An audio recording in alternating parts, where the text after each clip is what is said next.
proseso ng pit latap. Una ay guard number 2. Yan, kasalukuyang nakikita nyo, guard number 2 yan.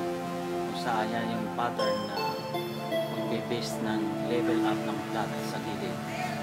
Number 2, ang pangalawa ay 1.5 guard. Yan. Pangatlo ay number 1 guard upang makita na ito ang kung saan umpisa ng building ng pit. At ang sumunod ay ang 0.5 guard.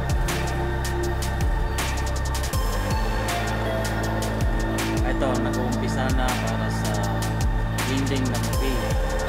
Yung 0 guard, adjust sa middle, sa gitna. 0.5 no guard. 0.5 no guard.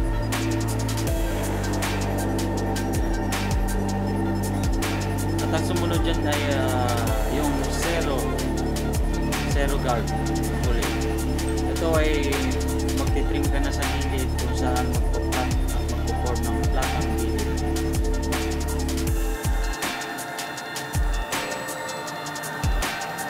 At ang sumunod ay yung flat na talaga sa taas, kung saan makikita mo yung flat sa taas.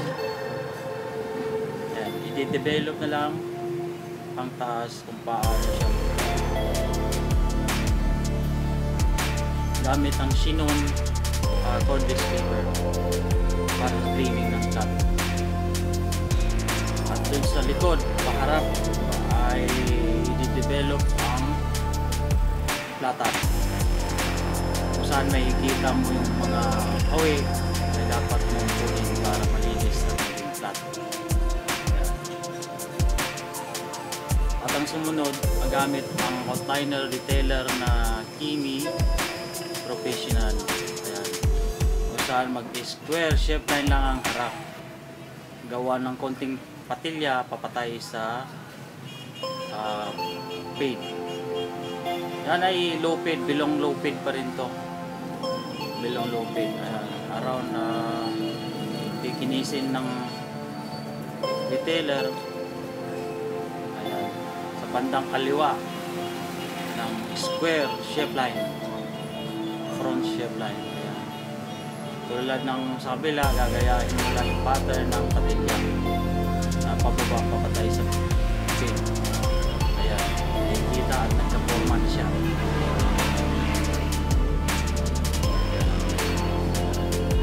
Tutuwid na lang ang bawat gilid para maging pantay-pantay siya. Ayan. Hindi pa na-hit pero nakikita mo na yung forma ng bata. Ganun lang kasimple. Ngayon ginagawa ko yan, tinira ko ulit ng guard number 1. Paikot sa middle para mag-square ulit.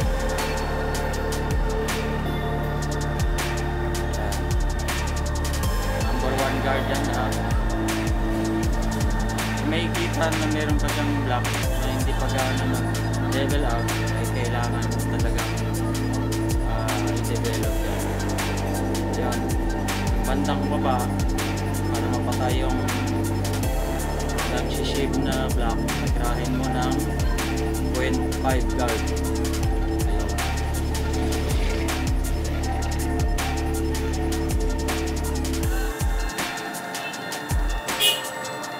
So makikita natin na unti-unti na siya nag-blending na maganda at nakikita yung makinis na gilid ng plata. Ayan.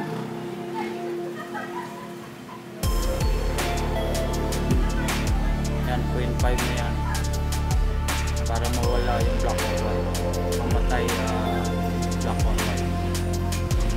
Kailangan din sa mga classic na wallpaper palitan ng grade ng manipis all around wood siya. Fade. I-trim uli para mas makikita pa ang flat ng bawat gilid, pataas, pababa.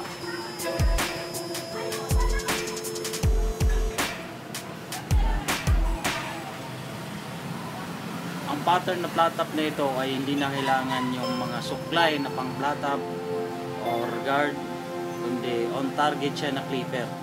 Ginagawa sa clipper lamang.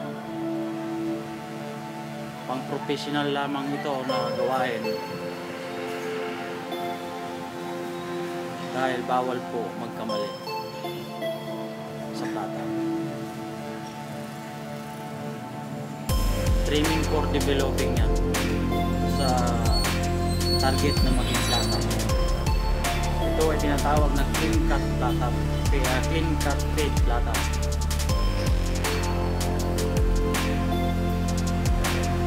Finishing flat top. Nakikita na bawat gilid o taas ay tinitrim para mas maging flat top. Makikita yung kakakasan ng flat top.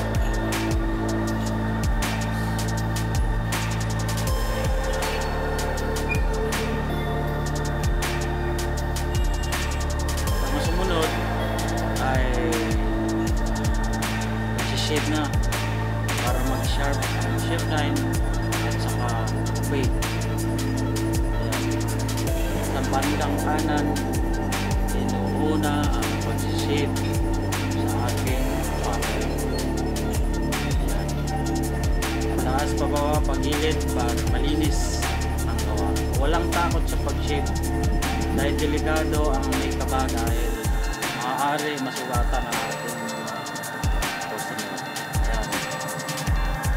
Pag na-shave yan siya, pwede kang gumamit ng pinali shaver o kahit anong shaver para mas maging makinis. Pero sa ahit na yan, na pulidong ahit, ay kahit din mo na isi-shave ng pinali dahil malinis na siya. At saka tapat lang sa presyo ng gupit.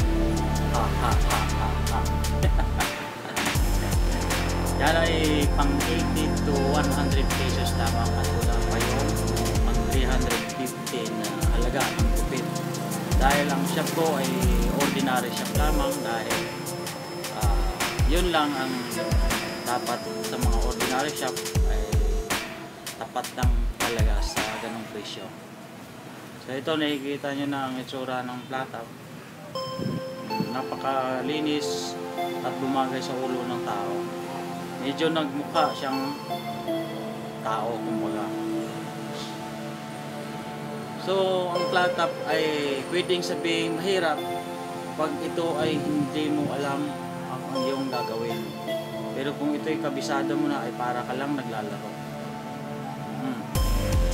Dahil ang flat top, lalo na sa mga sira-sira ang buhok, kulot, manipis, drop, ay may hirap yung flat top yan. Pero may mga diskarte at paraan kung paano ito mabuo ng flat top.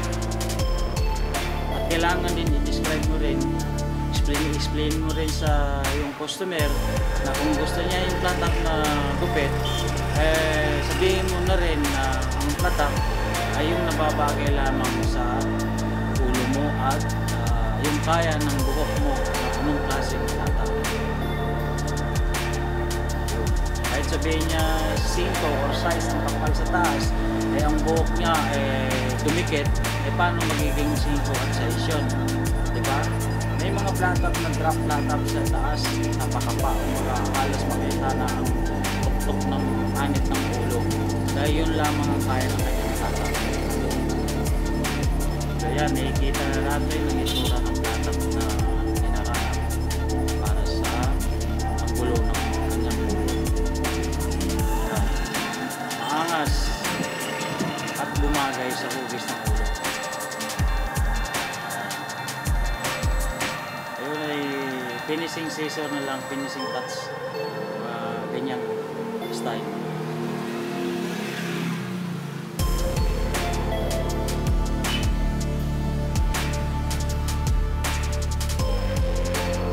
Kaya na